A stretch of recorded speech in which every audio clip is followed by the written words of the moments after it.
why don't we talk about OneClinic, because it would be really great to hear about how your journey, I guess, what you've taken from everything, including, you know, the Microsoft Health Innovation Lab, and what you've been able to bring to this startup that's now going through the Highway to 100 Unicorns program.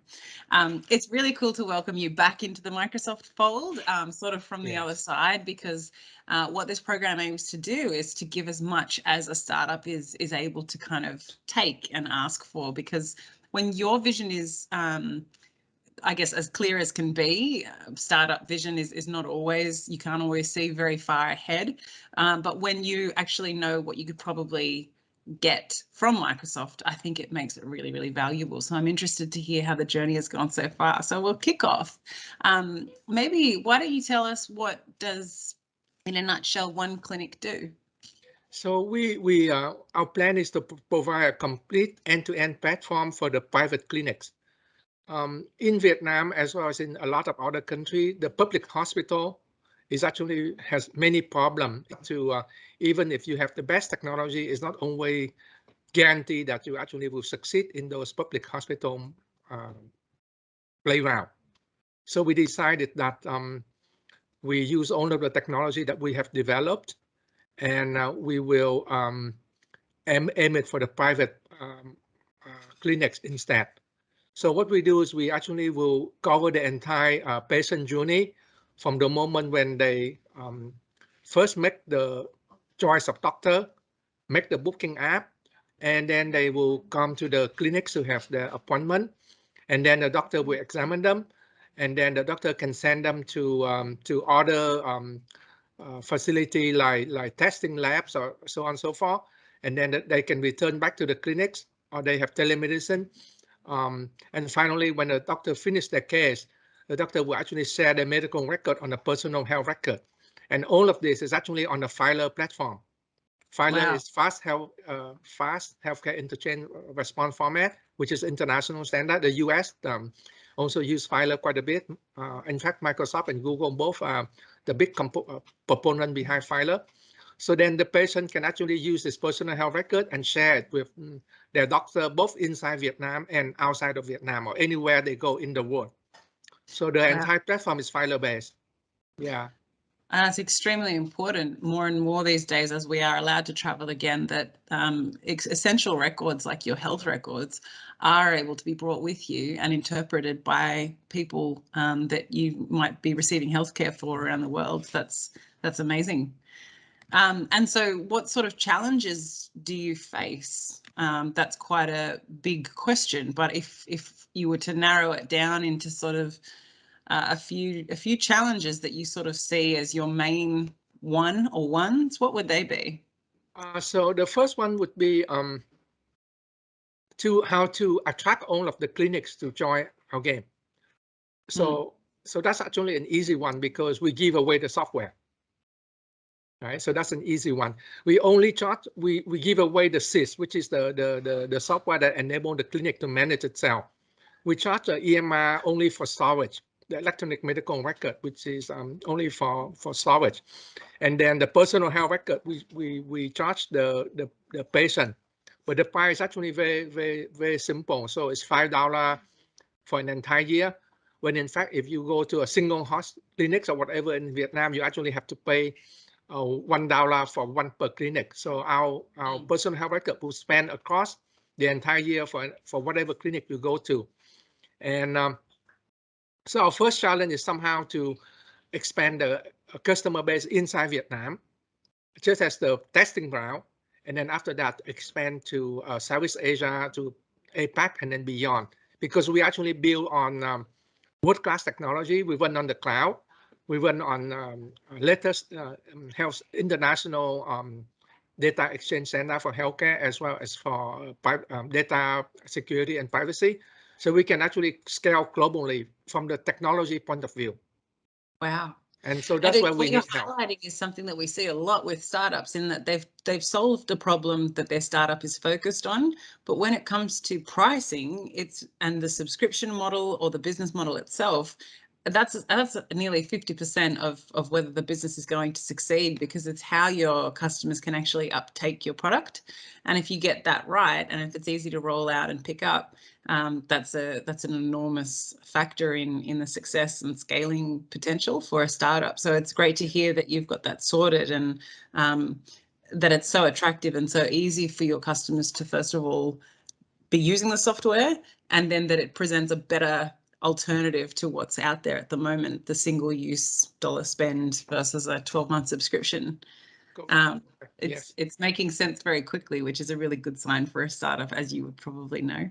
Yeah. So we actually, as you noticed, I started the first Microsoft Health Innovation Lab in Vietnam. So I've been in healthcare for quite since 2017, which is almost 5 years, right?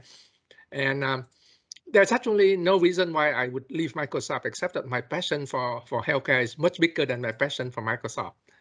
So I left Microsoft to do healthcare, but I'm still on Microsoft platform because I don't know, I'm born with that passion for healthcare. Yeah, yeah.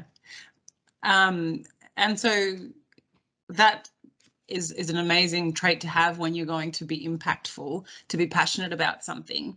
And so what would the impact of this program be to Vietnam and driving economic growth in Vietnam and then beyond when you scale out?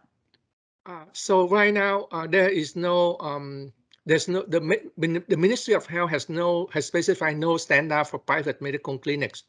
No standard whatsoever. They specify standard for public hospital, but what we by providing free software for the clinics, for private clinics, enable the patient to whichever clinic they go to, whether the clinic has our software or not, can still upload their medical record. We're actually changing the way that healthcare works. Wow. So patient is no longer dependent on a particular clinic. They can go to any clinics, right? And the clinic does not have to have our software. So we maintain both backward compatibility as well as international compliance. And with this, what will happen is that we will narrow down the cost because the patient doesn't have to repeat test. Whatever clinic they go to, they can actually reuse a test that was done at the previous visit, as well as the medical insurance company can actually use a personal health record once the patient shared to them to verify the claims, right? So this actually has impact on the patient personal healthcare journey, as well as the medical insurance company, as well as the doctor, because they can provide better care because they have past medical history. So we see an overall impact on not just Vietnam, but beyond. Yeah. And the amount of I imagine that the margin of error is lessened with such a streamlined approach when you have tests that don't need to be repeated, and patients that are less jaded with retelling the story, and everything in one place. That's an amazing shift. Yes. Revolutionary, actually. So that's amazing. And I mean, because you're sounding so super clear on what it is that you'd like to do, how do you see the Microsoft for Startups program, Highway to 100, actually being able to, what do you hope to achieve through this program? So the most important thing in this program is that so we right now collecting data, because with our software that we actually be able to amass large amounts of healthcare data. We need to apply AI to this data. So I think this is where Microsoft can come in and help a lot based on real data, because the biggest problem with AI is lack of data, right? Clean data, real data. So I think that's one thing in terms of technology. In terms of business, I think that Microsoft can help us to expand to other countries with the Microsoft brand name and the Microsoft people that are already in those countries. I believe this will have this is basically a revolution in family care, right? Family practice. And I believe that we cannot do this alone. And we do not trust anyone except Microsoft to stand behind us on this revolution, or evolution, if you want to call it. Yeah, both. I think both of those fit amazingly. Got it. Okay, a very clear answer, and one I hope to be able to achieve with you. And do you have key criteria that you're going to be making those technology decisions around? I mean, In terms of AI, or what do you mean? I mean, you know, you mentioned there that you want nobody else but Microsoft to be backing you on this. And is that for reasons like the criteria of security or the ways in which Microsoft would be connected to other systems, or the ease at which you'll be able to scale into other countries? What are the criteria for? So yes. The first criteria for me is that trust. Microsoft is a brand everyone trusts in terms of data privacy, data security, right? I won't go into the detail, but other brands are less trustworthy. Let's put it that way. The second one is I think that in terms of AI, I think that Microsoft is among the top 2 contender for AI technology. And I actually was privileged enough to discuss with the Microsoft healthcare team about an AI project prior to when we were doing the first wave of COVID. But at that time, we don't have data to allow them to help us. So that's the second reason. And the third reason is the global presence of Microsoft in different countries, 190 plus countries. So I think that I made the choice for Microsoft. Most reason is the trust. Second reason is the AI technology, and third reason is just a global presence. Yeah, well, those are really integral to business. So really sturdy answers as well. And I think, you know, every startup and business in general is at the mercy of trends and different things sort of ebbing and flowing. In your particular industry and market, how does OneClinic address the different trends and changes that happen in the medical industry? Yes, so very good question. So before we launched OneClinic, we've already did the market survey. I'm also an advisor to the Ministry of Health, the ICT department of the Ministry of Health, so I know where the trend is. And there are 3 trends in Vietnam. The first one is digital transformation of healthcare, which is actually apparent. The second one is the use of electronic medical record. And ours is actually very, very special because it's actually an electronic medical record that is paper-like. It's actually based on document format. So most electronic medical record, you see a screen. Here you see a piece of paper, except it's electronic paper. So doctors are used to using paper-based medical record. They will be easily used to using our electronic medical record. And the third trend, especially because of COVID, is the migrations of patients from big hospitals to clinics. So we leverage on these 3 things with the launch of OneClinic. There is a reason why we launched it, the time when we launched it. Wow. There's the last question here, which is usually, you know, it usually yields answers about how people have had to overcome the challenges of COVID. The question is, how has COVID affected or transformed your business? But it sounds here like your business is actually somewhat responding to COVID and actually one of those things that's taking COVID and photosynthesizing it into a better way of life to make it easier for everybody. So I guess, you know, with that in mind, I'll pose the question, how has COVID affected or transformed your business? So COVID has driven the change of the patient from big hospital to smaller private clinics. So that's the first trend. The second trend is that COVID, for better or for worse, actually have accelerated the digital transformation of everything, not just healthcare, right? And the third thing is that our electronic medical record is very unique because it's very lightweight. They actually can dance inside Teams. It works as a plug. It actually can be a Word plug-in, but we didn't make it a Word plug-in because we didn't want to require everyone to have to buy Word.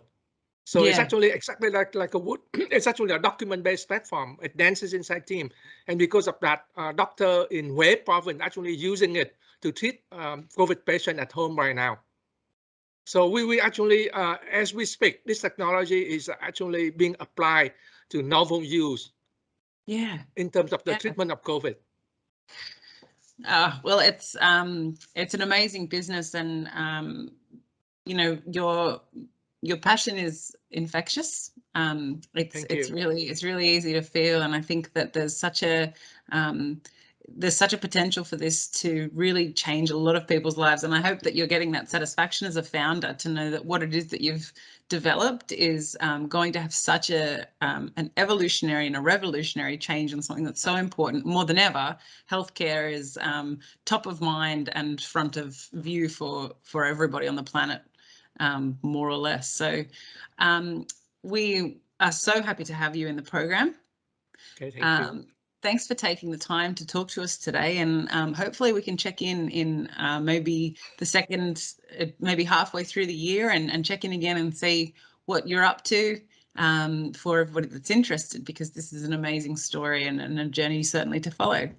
Thank you so much, and I'm actually very privileged to be in this program. And after I left Microsoft, I'm still a Microsoft fan, always. Oh, that's an amazing sign. That's a really, really good sign, I think. So many of the competitors try to recruit, but I said I will do a startup. I will not go against Microsoft, no matter what. So well, thanks, Frank. We're delighted you've gone that way, and we're really lucky to have you in the program. Thank you, Cathy. Well, it was great to talk today, and we'll be in touch. Okay, thank you very much. Bye bye. Have a good day. See you. Bye bye. You Yes, too. bye.